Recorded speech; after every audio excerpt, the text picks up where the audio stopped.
Between the Beretta 92 FS and the Glock. Two very, very popular pistols, two very good, high quality pistols, as you probably already know. Very similar guns in a lot of ways. They're both 9mm. They fire the 9mm Parabellum, and they are both high capacity guns. Both will hold 15 rounds in a stock magazine, 17 rounds if you want it.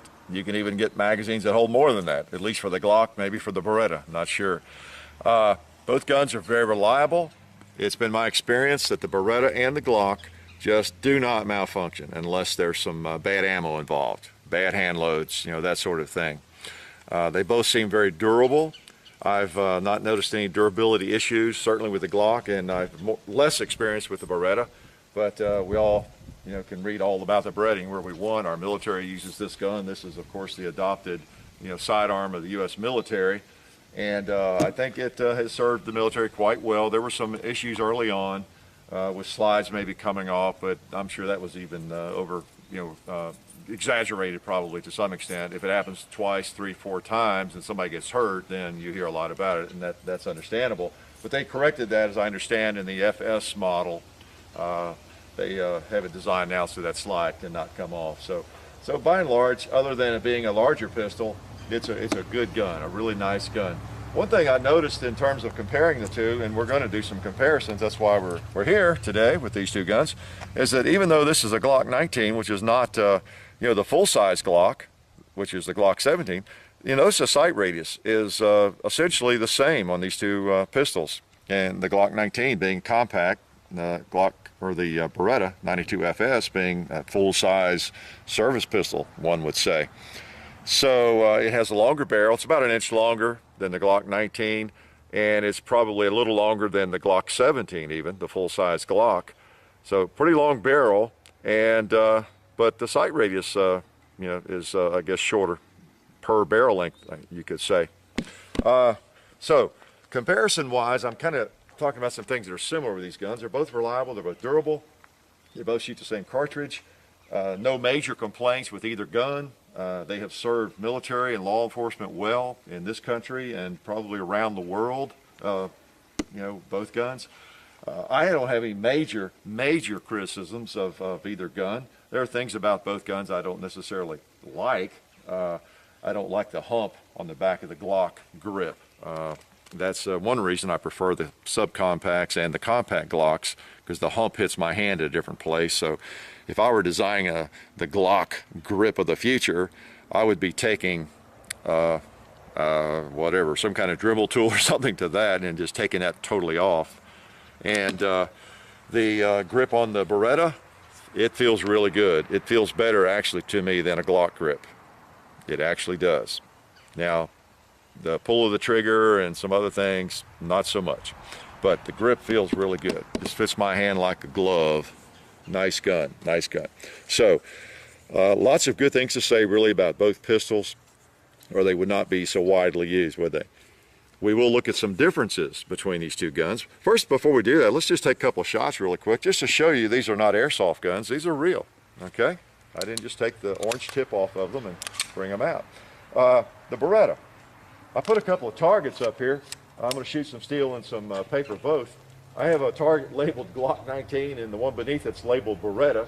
And I don't know, maybe one of these guns, the bullets will be all over the paper, even at this fairly close range. We'll see. I just want to shoot something paper while we're doing this.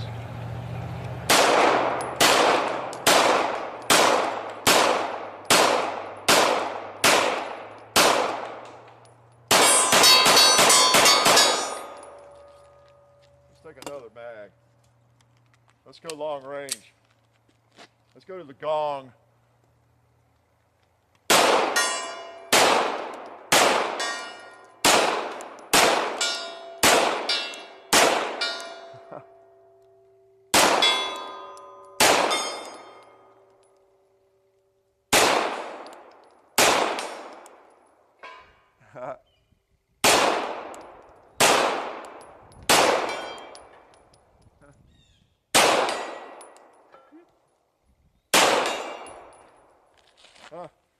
So we killed a few animals there, and a little steel, a little paper. The gun shoots well. every time I complain about the trigger, I almost have to eat my words when I actually start shooting it. But I do have to focus a little more with this gun, and I'll talk about some of the reasons why. Glock 19, I'm not going to wear out my Glock 19 today because I have shot it so much. You've seen it shoot. Let's put some on paper first.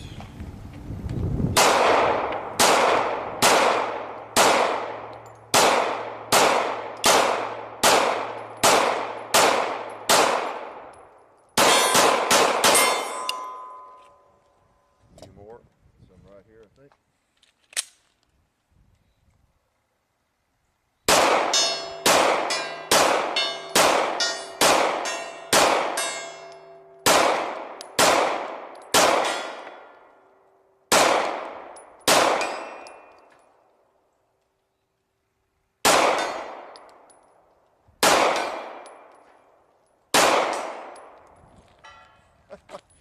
Killed a few animals with that too. What can I say? Both guns shoot well. Let's talk about the differences now between these two guns that I have noticed. I'm giving you my shooting impressions here. I didn't go read 14 articles on these guns. I can't tell you how many ounces this gun weighs with a magazine, without a magazine, with bullets, without.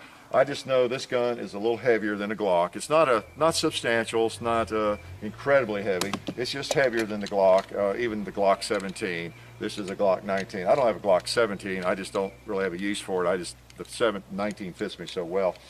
But it's a little heavier than the Glock. It does have an alloy frame, of course, keeps the weight down. Probably not as much as a polymer frame does for the Glock. So weight-wise, they are, there is a difference. Size-wise, that's where you get into the big difference.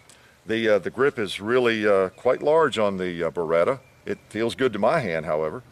The slide is very thick. I've put the calipers on that, and it is wider, much wider than the Glock 19 or Glock 40. It's even a little wider than a Glock 45, Glock 20 or a Glock 21. Not a lot, but it is actually thicker than those big Glocks. All right, but it's considerably thicker than the 19 or the 40, which makes it a little more difficult to carry, say, in an inside the waistband holster.